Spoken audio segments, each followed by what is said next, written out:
All right, y'all. This lash is hanging on by a hope, a wish, and a prayer. So let's get through this review.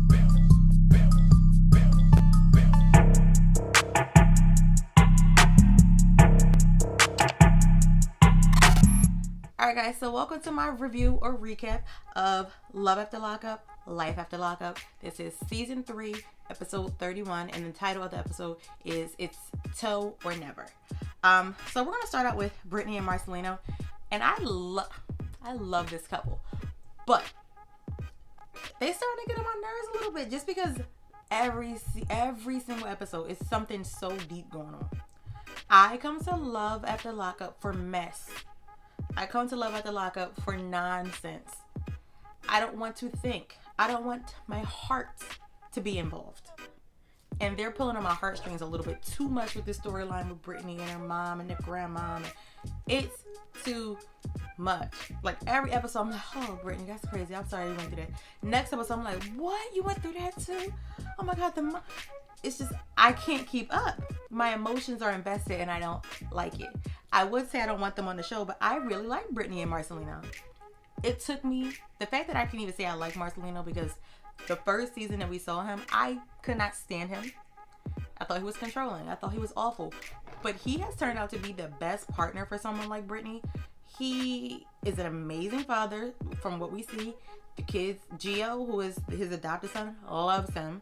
He knows when to get up them kids and get up out of Dodge. Like Marcelino just is, I can't even believe this. Marcelino was great for Britney. So let's get into them. So Britney and Marcelino are still at the cabin that is the stepfather's cabin, and they're still in Alaska. Marcelino makes a joke to her, and he's kind of like, I did not know your family was this crazy. If you would have told me that, I would have started writing you. He was joking, but he was serious. He meant that. Because I completely believe if he would have been like, oh, yeah, so my mom's a meth head, my stepdad's a meth head, my grandmom's a meth head, my whole family's crazy. I have 2 kids that I can't find that I'm trying to get back because when I was 12, I was a prostitute. It's too much. It's too much. And I understand why he wouldn't have wrote her back if she told him all of that. Because it's too much for me, and I'm just watching the show. But anyway, we find out that Britney is taking her mom to the site of an accident that her mom had years ago. So it turns out I don't even know if they gave the timeline. I missed it. Full disclosure, this is my second time filming this. The first time, come to find out, I was not recording. I'm sorry. So this is about my third cup of wine. So if some details happen to not be with me, blame it on the goose. So anyway, Britney wants to take her mom to the site of this accident that her mother had. Her mom apparently was smoking a cigarette and was in a cabin, and the cabin caught on fire. The details were kind of hazy, and I don't know again if that was me or if they left some things out, which if they did, it would make sense because kind of find out Britney didn't know the whole story. I think that Britney means well. I really do. I think that she wants the best for her mom. She wants the best for her family. She wants the best for Marcelino. She wants the best for the kids. But she's taking too much on. And I also think she's putting too much on her mom, who I don't believe has hit rock bottom yet. I think that the mom could possibly spiral out of control. And I think that if Britney keeps pressuring her, even though she's trying to help, and even though she thinks that taking her mom to the site of these like traumatic events or having her confront traumatic people in her life is going to be helpful, I think that if her mom is not in a place to fully deal with the demons that Britney is like slowly having her unlock, she could spiral, and she could take Britney down with her. Because let's be honest, Britney has been out of jail for a while, and has been sober for a while. But there are people who have been sober for 16 years and they go back. So I think that she's putting too much on her mom, and then turn is putting too much on herself. And I think that she needs to listen to people like Marcelino and her stepfather who are telling her, you're doing too much and you may need to, relax the involvement with your mom, at least, especially in these type of scenarios where she's having her confront things in her past. Because in confronting things that have happened in her mom's past, that's also having Britney confront things that she's been through as well with her mom. So I think that she needs to chill out a little bit. But she ends up going through with taking her mom to the site of this traumatic event. And it was just hard. It was awful to see. The fact that her mom was inside of that building, it was just like, ugh, like I can't believe that. The mother breaks down instantly. Like as soon as they walk up there, she's just like, I can't, Britney, like I still smell it. And I'm like, wow, like that to me is like reminiscent of like a PTSD type of thing. Like you still smell it. Like it's like as soon as she stepped onto like that site, it was like the memories are coming back to her. She explains to Britney that she was inside of the cabin, or it could have been a house, I don't know. And that she had been drinking. She was smoking a cigarette, and the propane in the house somehow was leaking. And I guess from her lighting the cigarette or dropping the cigarette or whatever the case is, the entire place is engulfed in flames. And so the mom reveals to Britney that when she woke up in the hospital and she realized she was alive, she was upset. And so that makes Britney realize that this was not an accident. Her mom was purposely trying to hurt herself, and that she was not happy that she survived. She said that she was arguing with the dad, and she was upset, and she felt like no one loved her, no one was there for her, and she no longer wanted to live, which is sad. I think that Britney's family is just, it's the great grandma. I don't mean to laugh because we was being serious. We was really having a moment, but the great grandmom who was like, chill, I ain't make you drink and I ain't give you the crack pipe. I was like, oh, Granny, how did the whole family is just messed up. And it's just every episode we're finding something new out. Someone else who hit, someone else is on drugs, someone else died, I'm just like, Brittany, I hope you don't got no more family because I can't take no more. Mama, the couple sisters that we had that was sprinkled in, stepfather and his new boo, and Granny is the only people we need outside of you, Marcelino, and the kids, because it's too much. So after finding it out, Britney's upset. She like reassures her mom and is like, we all love you, you know, we need you, you're not alone. And the mom's kind of like, I realize that now. They cry, they hug, and they seem to end it off well. Hey guys, so it was this exact moment in my editing process when I realized, oh girl, you rude. I didn't even introduce myself to you guys. My name is Britney Aaliyah, and on this channel, we'll be doing show recaps, pop culture and political commentary, and tech reviews. So if you're interested in that, please subscribe to my channel, like this video, share with anyone that you think will be interested, and enjoy the video. Bye. Well, I don't know. Again, I can't take this storyline. I'm here to laugh, to kiki, to talk some mess, and child, I ain't got time to be crying for them. Because thugs don't cry. Anyway, John and Kristianna. John is on his way to go pick up Kristianna from jail, and he's excited. He's happy to see her. When she finally comes out of the jail, you can see that she did put on a little weight. It didn't seem as noticeable as I think that she thought it was going to be. And he still was attracted to her. He thinks she still looks pretty, even with the weight gain. And the weight gain to me was not that noticeable, because I thought Kristianna was pleasantly plump. You know, she was not pleasantly plump. I would say someone like Andrea is pleasantly plump. I would say I'm a little getting to be pleasantly plump, if we want to be honest. You know, this quarantine weight is hitting us, sister, but she was never small, is what I'm trying to say. Like, I thought she always was a little bit of a half step past thick, you know, but whatever. They're excited to see each other. He's excited to have her back. And as soon as they're in a car, he gets a phone call from what seems to be like a debt collector. And after he hangs up, he tells Kristianna, like, hey, you know, having your mom and your sister in the house has definitely put a little strain on me financially. Kristianna ain't care about none of that. I don't about none of that. About none of that. She said, so my sister was flirting with you right now. Like, off the rip. She didn't even give John a chance to, like, it was just like so quick, which leads me to believe that the sister, terrible, treacherous, whatever her name is, it leads me to believe that she has flirted with a boyfriend or something of Kristianna's in the past, because the fact that that's where her mind went, I would have thought she would have said something like, oh, well, like, what have you been buying? You know, what are the extra expenses? Or, you know, thank you for taking them in. None of that. She was like, oh, well, yeah, whatever. My sister been flirting with you or no? John lies off the rip. He's like, oh, no. I love you. I would never flirt with anyone else, because I love my wife. Lying. And honestly, I'm not gonna say he's lying that he loves her, because I do think John loves her. I think John genuinely loves Kristianna. I think that he's a flawed human being, as we all are, but his flaws are a little different.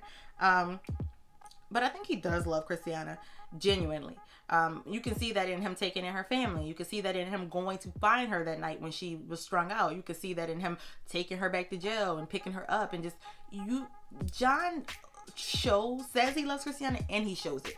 It's not just like a thing where he's saying and not showing. Like, he says he loves his wife. He shows he loves his wife. He also still does dumb things.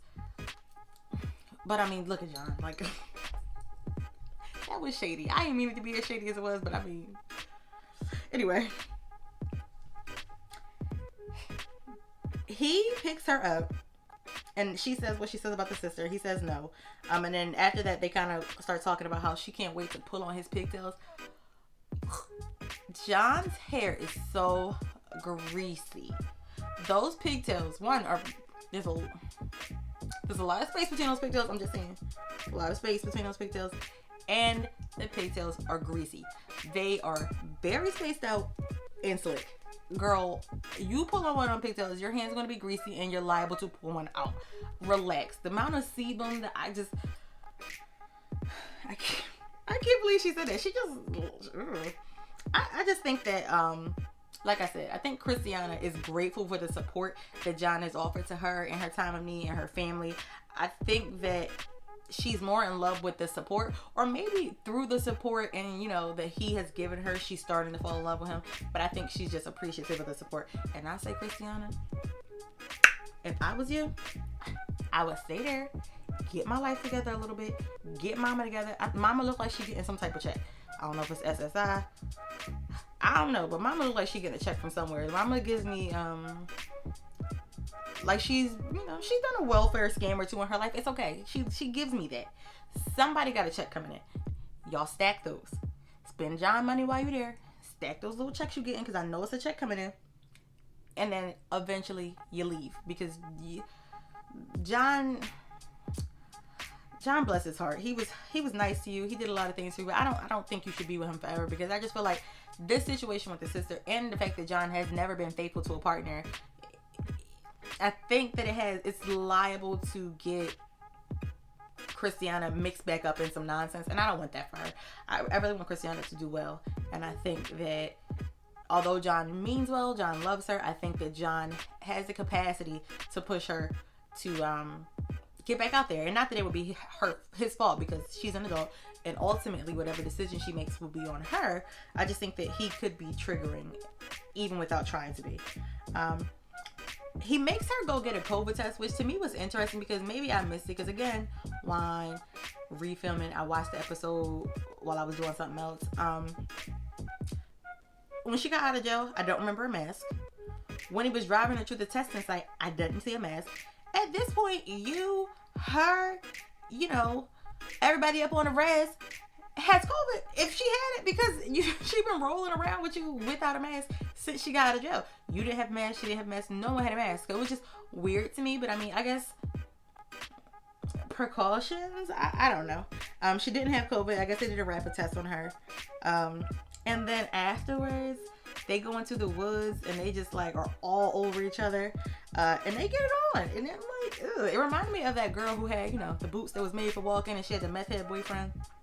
I don't remember her name, but I'm gonna post a picture of them. Y'all gonna know what I'm talking about. They were from like season 2 or 3, and like as soon as he got out of jail, she couldn't wait to like run up in the forest with him.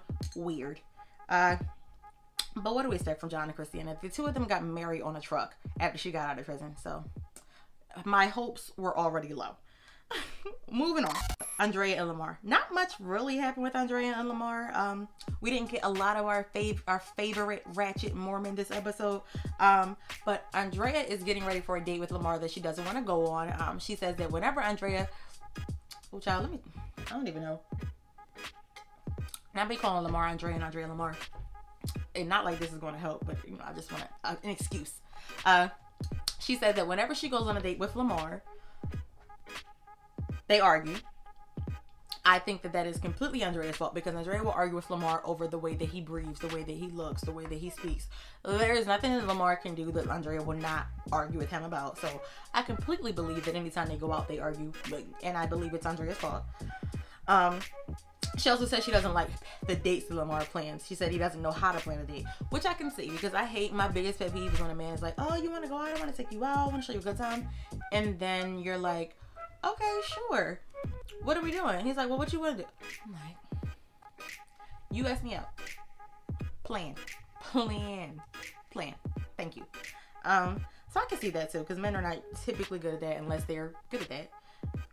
There's some who are great at it. There are some who are awful at it, and there's some who are in between. And I think that a lot of guys are like, I don't just want to pick for you. I want you to actually enjoy it, so I want you to pick. And I guess that makes sense. But kind of find out, rather than just going on a date, Lamar actually brought her car, which I thought was so sweet. And I'm not 100% sure that Andrea deserves it, but it's fine. It was cute. And I was so happy to see how happy Priscilla was. She'd be like, is this for mommy? And I felt like Priscilla has had the weight of the world on her shoulder for like 4 episodes, ever since like the whole thing about Lamar making her lie about going to visit her sister. The poor baby has been stressed. Okay, she's been stressed. She's been getting little wrinkles on her little forehead, and I felt bad. So it was good to see her happy. And Andrea makes some stupid comment like, is this a joke? And Tennyson, who is over everybody, Tennyson is over the entire family. He's like, why would it be a joke? I said, gather the girls, Tennyson. Tennyson is over them, and I'm with it. I'm like, Tennyson, like, get everybody together. He's over them. Like, everybody is stupid, and Tennyson is tired. And so Lamar and Andrea joke about going back to the car wash, and you know how the two of them get down at the car wash, so I'm sure they had a good night. Moving on to Shawn and Destinie. So Shawn is waiting outside of Destinie's sister house, and he's inside of his car waiting for the tow truck to pull up so that he can tow away the car that Destinie essentially stole from him. The sister and Destinie are inside the kitchen talking, and Britney, the sister, looks out of the window, and she's like, wait, sis, there's someone putting like the car on a whatever that thing is called that they tow it. And Destinie's like, what? There's no way. So like she runs out. Her and her sister run out like boom, boom, boom, boom. Destinie sees Shawn and she's like, what are you doing? And Shawn is like, it's my car. she goes, Shawn's not the fastest slug in the race. Shawn's not the sharpest pencil in the box. Shawn's not the brightest crayon in the case. So Shawn's just like, I pay for this car. You don't pay for the car. So Destinie's like, no, dude. I'm like, Destinie is always assaulting this man, and it's not funny, but it's funny. Like, she don't even give him a chance to fully process his thoughts. Like, he can't even get out a full sentence before she's swinging on him. I mean, she's actually hitting him, and them hits are connecting, and they look like they hurt. And I want to say I feel bad. I don't, because he's an idiot and kind of deserves. I mean, if you're gonna be this dumb, she would be dumb not to take advantage of your dumbness. Like, it just, to me, like, I don't feel bad, but I was kind of slightly like this much proud of him this episode, because he really found a little backbone. He was telling Destinie about herself a little bit. I don't understand why Destinie and her sister are shocked that he's coming back to take his car. Since this is his car, he pays for it. It's in his name. You stole it. You didn't think he would come back for it. And now I'm guessing the reason why she didn't think he was going to come back for it is because it seems like maybe it was a gift that he brought for her, or maybe he said, oh, I'll get you a car, and that was the car. Maybe, but it seemed like that was their only car, because once she took the car, Shawn didn't have money or a car to get out to come back and get Destinie. He had to go to Kelly for money to be able to get to California to find Destinie. So I just don't understand why her and her sister are delusional. Shawn is delusional. Everyone's delusional at this point. So she's punching him, and she's like, dude, it's my car. She's telling the tow truck guy, like, get it down, it's mine. The tow truck guy's like, I need to see some paperwork. The tow truck guy asked for paperwork about 4 times. Everyone's just fighting, arguing, ignoring him. I don't even think he ever saw any paperwork, but he just asked about 5 times. And I was cracking up. I was like, child, you ain't get no paperwork. They ain't got no paperwork. None of them know anything about paper. It's just, you ain't getting it. So anyway, after he gets the car up on like the flatbed, Destiny's like, wait, I have stuff in that trunk. And her sister's like, yeah, you better let her get stuff out of the trunk. And I'm like, why, she got out there when he was just lifting the car up onto the thing. You had ample time to say, I need my stuff out the trunk. There's a back and forth about the keys. Destiny jumps up on the truck and is like, I'm not moving until I get in this trunk. And finally Shawn opens the door and pops the trunk. She gets her stuff out. And her sister continues to like, just like hurl insults at Shawn, which he deserves because he's an idiot. He doesn't deserve it necessarily from Destiny. He deserves it from Kelly, honestly. But she does that. And he's like, why did you think I would just continue to pay for this car? And she's like, well, you pay for all the Kelly's bills and you guys weren't together. And he's like, she has my kids. And I'm like, the fact that you even threw Kelly's name out there is so random because Kelly has 6 children with this man. If he wants to pay all of her bills, he should pay all of her bills. If she is taking care of 6 children that she pushed out for him, that makes no sense. Nothing makes sense. And I wrote down, I agree with Shawn, which has never been written or said by me ever. So kudos to Shawn for this episode because he actually grew a pair. Moving on, Amber and Puppy. So Amber's picking up her mom, who she hasn't seen in a few months. If you remember, the mom got out of jail not too long ago. I think they said 2 months. And she lives about 12 hours away from Amber. So Amber's going to pick her up. And I think they're going to spend some time together down in Atlanta where Amber lives with Puppy.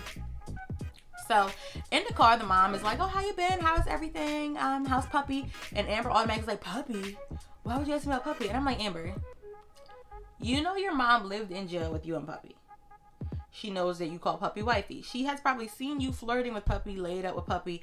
She knows that you like Puppy, or that you at least like Puppy at some point in time. So why are you always acting surprised whenever anyone asks you about her? Or whenever Puppy says, like, so what are we doing? You're acting like it's outrageous, but it's like, Amber, did you never expect this to happen?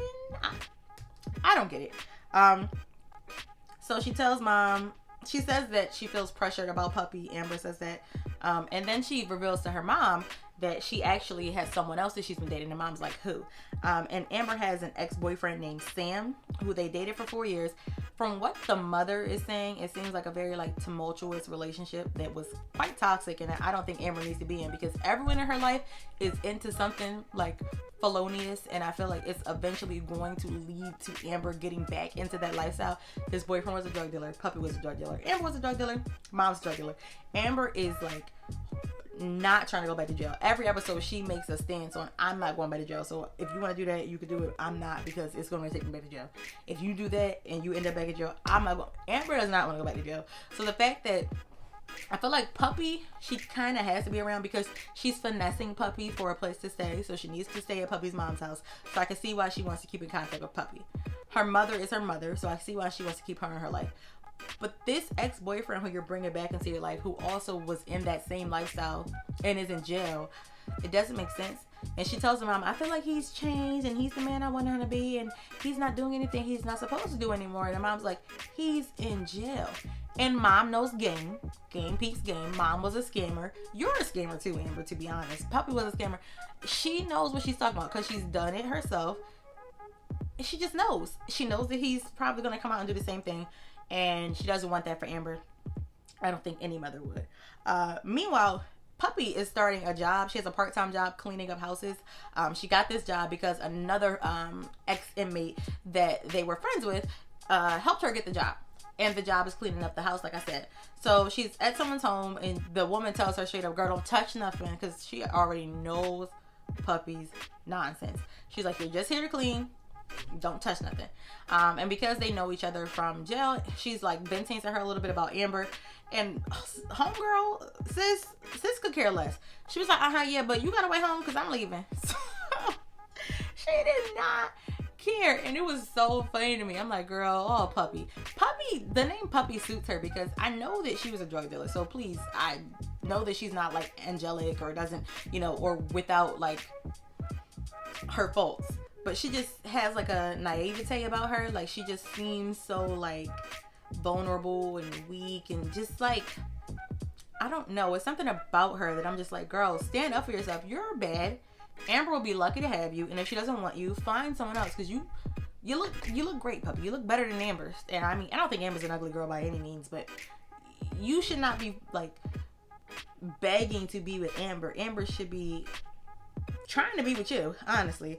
And I hope that when she finds out that Amber is actually dating someone else, that she doesn't spiral out of control, because I feel like Puppy is like one of them people who she just is teetering on the brink of like, do I go like on the right path? Do I do something wrong? Do I go back to jail? Do I do meth again and have fun? Like she would be easily swayed either way right now. I feel like she'd be easily swayed to just be like, forget it. Let me just go ahead and get a job and do what I'm supposed to do.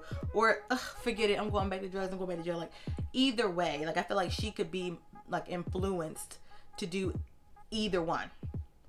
So, we leave her at her job and we move on to Amber, Puppy, and Amber's mother. And they are going to I don't know if it was lunch or dinner, but they're meeting up to eat. And the mom, as soon as they sit down, she's like, Puppy, you look good, girl. You get skinny queen, period. And Puppy's like, yeah, I know I lost weight and I feel like I look great. And you do look great, Puppy, to be honest. And so mom's like, okay, but about Vince though. Mom is a scammer. She wants to know the tea about Vince. One, I feel like mom wanted to know if they got money, and if so, where's my cut? Because mom looks like she takes her 10% off top. Like, where the money reside? Where the money reside? The money resides with Amber's mother. So she asks about Vince, and Puppy's like, well, I don't really know. And Amber's telling her, yeah, well, like, we called him and he was just being real rude about it and basically saying, do your own research. And the mom was like, well, what are y'all going to do? Puppy's like, well, I had the paperwork that, you know, I sent off for it. And Amber's like, well, why didn't you open it? She's like, I'm ready to wait for you. And that again just shows that, like, she's so, like, dependent upon Amber, and it's starting to make me really nervous for when Amber finally reveals that she has a man. I'm very nervous for Puppy. She opens up the paper, and basically the paper proves that Vince did some type of like forgery in order to have her name on this paper, because she did not sign it, because again, she was in jail when he went through with this adult adoption of her. So the mom's like, oh no, y'all better run up on him. Y'all better let him know. Like, y'all better let him know. Y'all better meet him, fly out there, handle your business. And Amber's like, no. Puppy was like, yeah, I'm going to Vegas. I'm going to find him. And Amber's coming too. And Amber was like, Amber don't want no parts of nothing that could even possibly remotely almost land her in jail. And I feel her, because who wants to go to jail? I don't know. Moving on to Quaylon and Shavel. So they're at the hotel. I don't know, some Motel 6, Days Inn, Red Roof Inn. I don't know. We know it wasn't a Ritz. It wasn't a Four Seasons. It wasn't even a Marriott. Not even a Courtyard Marriott. It was a Motel Inn of some sort.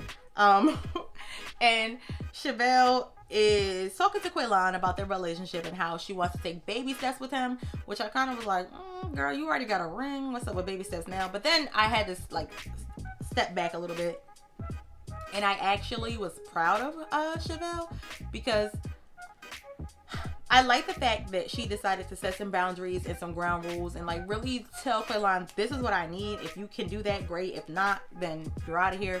Some of the lines that she, like, not lines, some of the rules that she set down for him, I kind of was like, about, because to me, I feel like if you need to tell a partner that you need their phone password because you don't trust them, if that level of trust is not there, that you don't even trust them to have their own, like, without needing their phone password to check, I think you shouldn't be with the person. If I felt like I could not trust you to the point where y'all didn't even tell me this necklace was crooked, and that's a mess. I really thought we were better than that. Anyway, if you don't trust someone to the point where you don't even think that you can go a day without checking their phone, you don't need to be with them. And that's just my opinion. But that's what she needs to feel secure in this relationship. And Quaylon agreed to it, because he's like, I know I messed up, and I'm gonna have to basically acquiesce to whatever request she gives me because I was wrong. Quaylon decides, not Quaylon, Shavel decides that she thinks it's best if Quaylon goes and gets his own room for the night. He's of course a little upset because he thought he was about to, you know, get it on to the break of dawn, but no. She has him gather his stuff and he's walking out to go get his own room.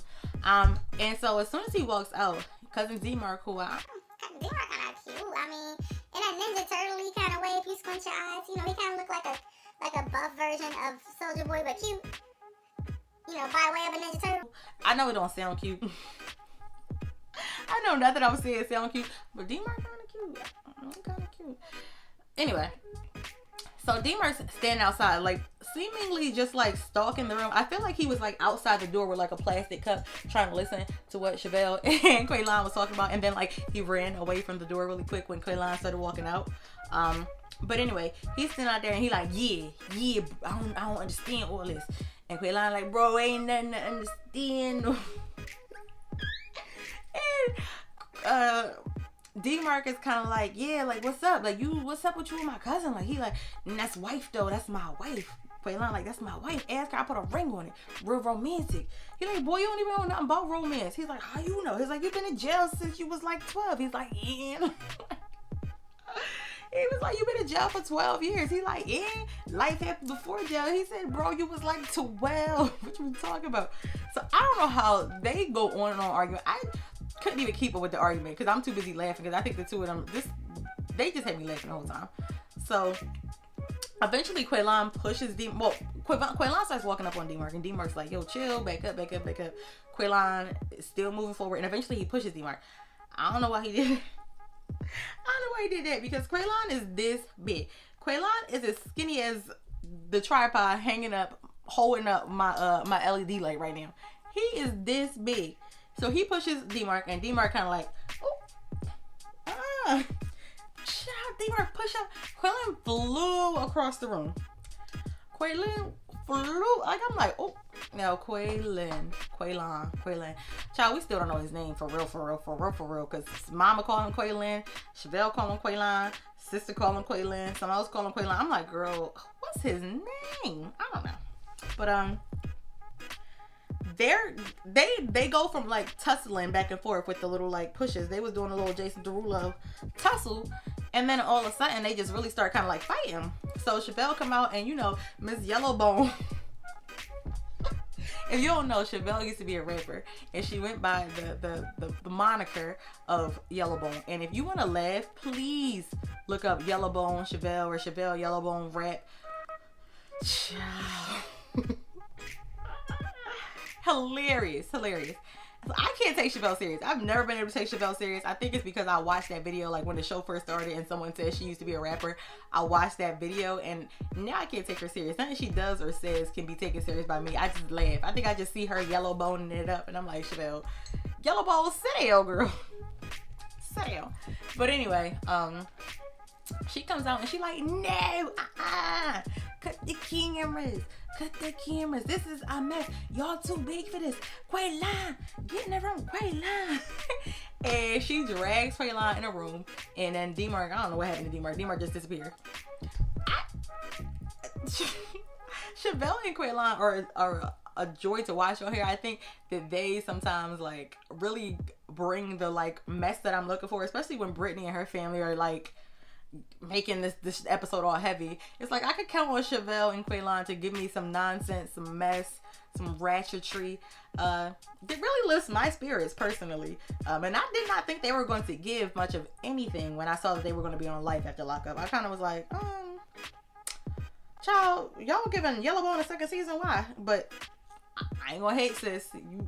You secure the bag, and your segments are one of the most enjoyable to me. So anyway, the next day, Shavel is packing up her and Maila's things. And she's talking to Quaylon and she's like, what happened yesterday? And he doesn't really want to talk about it, but she basically is like, Maila saw you guys arguing yesterday and you know, it's just not cool. Like, why were you guys going at it? You guys are too grown for this, whatever. And again, he doesn't really want to talk about it, but he kind of like just tells Maila, you know, me and Uncle DMark were just playing around. It's not that serious. And they move on from there. Outside of the hotel, DMark is pulling up the van for Shavel and Maila to get in, and he sees that Quaylon is coming with them as well, and he's upset and annoyed. And he got on his straw hat. My man always got on his straw hat like he's on a real beach somewhere, like he's in Tulum. Every episode, I'm like, you are at a glorified county fair staying at a Red Roof Inn, sir. Please, like, please stop acting like you are somewhere serious. But you know what? I'm gonna let him and his straw hat live their best lives. And side note, this not from personal experience. I don't know, because I looked this up. I'm just telling y'all this in case y'all want to look it up and then report back to me on your findings. DMark has an OnlyFans. Again, I have not looked this up. I don't know what's on there. But if you want to look it up and then come back to me and tell me what you see and tell me if it's worth the coin, let me know. But anyway, he's like, Shavel sees him kind of like moaning and groaning in the corner, and she's like, well, what even happened yesterday with you and him? And he doesn't want to talk about it either, really. But he basically is like, whatever, like, I heard that you and him are getting married. Is that true? And she's honest with him. She says, yeah. And he's just like, that's so stupid. Like, that's so stupid. Like, you really gonna marry him? And I feel like DMark is a little bit too invested in Shavel and Quaylon's situation. I don't know if it's because he likes being on TV, and the more opposition he gives to Shavel and Quaylon, the more camera time he gets. That could be it. But it's coming off a little weird. It's coming off a little obsessive, and I think he needs to relax with that. Shavel tells him that she's going to be with Quaylon, and that she understands where he's coming from, but she's going to be with Quaylon. He doesn't have to like him, but she's going to be with him. And they have to be cordial, especially for Maila's sake, because Maila loves her uncle, cousin, whatever he is. She loves DMark, and she loves her dad, Quaylon. So she convinces DMark to like kind of like dap Quaylon up just to show Maila that they're cool. And so he goes up and he gives him a little like, whatever. And Miss Mama's in the car. Maila was like, that was not nice. And I said, yes. Y'all better make it nice for Maila, okay? So they had to do it again until Miss Maila was satisfied, and I enjoyed that because little mama gets what she wants, and she wants what she gets. Period. I saved them to the end. I didn't even want to talk about them because Sarah had her clown outfit on like she always does, and I didn't want this for her. Sarah, we were rooting for you. Rooting for you. We were all rooting for you. How dare you? I ain't gonna lie. The first season I didn't like you because I like Megan. Megan was a hoot. Okay, Megan was our best, and you was just annoying, and you still annoying. I mean, you was annoying. You was doing a black scent. You was doing a lot, Sarah, on the first season that you came on. So I didn't really like you. I didn't really necessarily like you the next season either, but I did not like the way Michael was treating you, especially with him allowing, what's her name? Grandma Maria to like kind of like verbally and almost physically assault you in a Motel 6 parking lot. Everybody here loves a Motel 6. Like, I don't know what's going on. Like, I don't know if production isn't giving y'all a budget for hotels, but y'all need to complain. Y'all need to complain. Because no, the lodging is not up to par at all. So anyway, I rooted for you in that situation. I wanted you to do well. I wanted you. Then when you got your little new boyfriend, I said, "Oh, okay, Sierra, I see you, sis. You want to be a sis so bad." So I was giving you I was calling you sis. I don't even call white women sis. So I was giving you a little credit. I said, "Look at Sarah moving on. Got her new little man. You was being messy trying to introduce them a few times, but I thought you was doing better." Child, till we get into this scene where y'all are just the happiest family ever. You on the couch filming Michael while he makes chocolate chip pancakes with the kids, and you just like, look at Mr. Mom, Instagramming him so you can show everybody that your man is at home finally.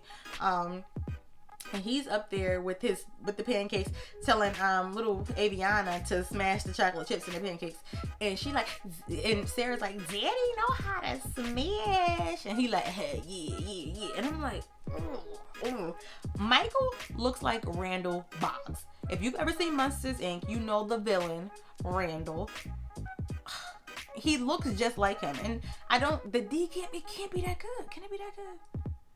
I don't even want to know because I just don't understand it. I don't understand it. But anyway, Sarah's so excited. It's just like, mommy home. My husband finally home. He been gone for 6 years, but I mean, he back and he finally gonna be a daddy and a daddy. I'm like, Sarah, will I ever know peace? Like, anyway, her friend Emmy calls, and Emmy is on FaceTime with her, and she sees Michael walk past in the background. She's like, is that Michael? And so Sarah's like, yeah, he's just here because she wasn't black no more. When Emmy checked her, Sarah lost her black accent so fast when Emmy asked her if that was Michael walking past. She was like, yeah, what's up, girl? And Michael walked past, and Emmy was like, is that Michael? Yeah, like, we're actually trying to co-parent. Yo, Sarah. I gotta admit, like, I low-key wanted to, like, start a little petition to get them off the show because I'm tired of this emotional roller coaster that I'm on with her and Marcelino and Britney. It's just too much for me. But you gotta admit, sis is funny sometimes. So she goes in the bedroom to talk to Emmy about why Michael's there, and she's just telling him that they're co-parent. Emmy's like, that makes no sense. He needs to be at a hotel or get an apartment somewhere nearby, and you guys can co-parent together amicably without being in the same domicile. And she's like, yeah, we should. You're right. And Emmy's like, well, are y'all, doing the do? And Sarah's like, oh no, I ain't even gonna go there lying. And Michael walks in the room, and she's like, well, anyway, how long is he gonna be there?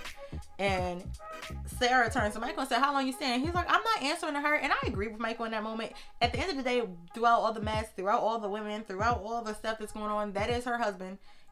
She is his wife. Those are their kids. You really don't have no reason to be questioning her about how long her husband going to be at her house. He shouldn't be there at all. I as her friend, I understand completely where you're coming from, and I feel like if she was my friend, I would do the same thing. But I would be wrong in that situation because I can't be asking you what you're doing with your husband. That's you and your husband's business. But it just makes no sense to me. So Michael gets upset kind of, and I really did agree with Michael. It made me so mad to have to even write down in my notes, I agree with Michael. Like, ugh. But Emmy did give great advice to her. It just wasn't her place or her business to do so, but she did give her good advice. And then after that, Sarah and him go back to smashing. So, yeah. I just, Sarah, child, girl. I don't even know what to call her. I'm like, child, girl, sis, like, please.